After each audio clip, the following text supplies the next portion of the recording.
Како функционира роботскиот систем и кои се придобивките за пациентите? Во живо во Централниот дневник разговараме со професор доктор Сотир Ставридис и доктор Александар Мицковски, специјалисти по урологија во клиничката болница Аџи-Бадем Систина. Професор успешно заврши првата роботска уролошка интервенција. Што му возможува роботскиот систем на хирургот, што не е возможно со класичните интервенции? Добре вечер пред се на сите. Благодарам за најавата. Така е, ја направивме првата роботска операција на простата во Аџи-Бадем Систина. Поминавме добро, подготовки секако постоеше мала трема, меѓутоа операцијата помина добро, она што е најбитно, пациентот е добар, отиде дома и се помина во најдобар ред. Она што прашав се што добива пациентот, што фактички ние постигнуваме со операцијата. Дефинитивно подобра контрола на сите елементи во човечкото тело, подобра васкуларна контрола, подобар онколошки ефект и конечно подобри ефекти постоперативно, односно подобра континенција, подобра потенција, се зависи од секако од случајот и зависи од пациентот, но многу подобра визуализација, можеби најбитно и отсуство на тремор, постоење на сепак перфектно гледање и контрола врз самата ситуација. Докторе Мицковски, кои се предностите и бенефициите за пациентите со помош на роботската хирургија?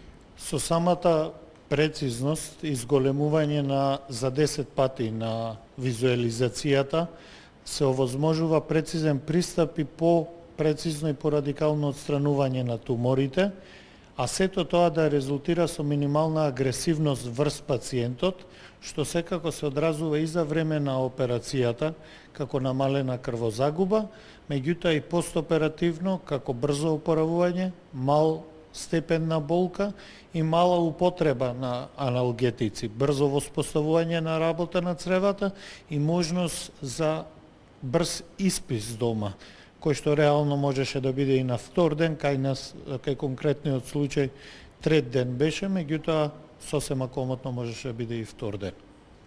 Професоре, кај кои пациенти и за кои уролошки интервенции се може да се применува асистираната роботска хирургија?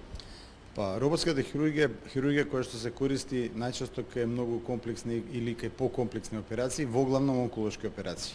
Меѓутоа, секаде кај што постои комплексност, а бара одредена прецизност, може исто така да се користи самиот робот. Значи, станува збор, ако збориме за онколошки операции, тоа се операции на простата, на мочен меор, посложени, покомплицирани операции на бубрек, меѓутоа може и во бенигни ситуации, кога имаме некои реконструктивни операции на целиот, да кажам, урогенитален тракт, операции со кои што, како што кажа колегата, има поголема прецизност и секако бенефит за пациентот. Едно е подобро и побрзо одење дома, меѓутоа е многу попрецизна операција. Така.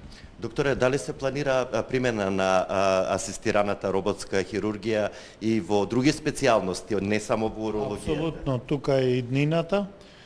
Паралелно со уролошкиот тим се обучуваат тимови пред се од гинекологија, детска хирургија, тораковаскуларна хирургија, абдоминална хирургија. Цел свет се стреми кон тој тип на хирургија и нашиот стремеж и како урологија и како Аџи-Бадем Систина е кон тој тип на најсовремена минимално инвазивна хирургија. Ви благодарам и на двајцата за разговорот и ви посакувам голем број на успешни интервенции пред се со асистенција на роботот. Студио?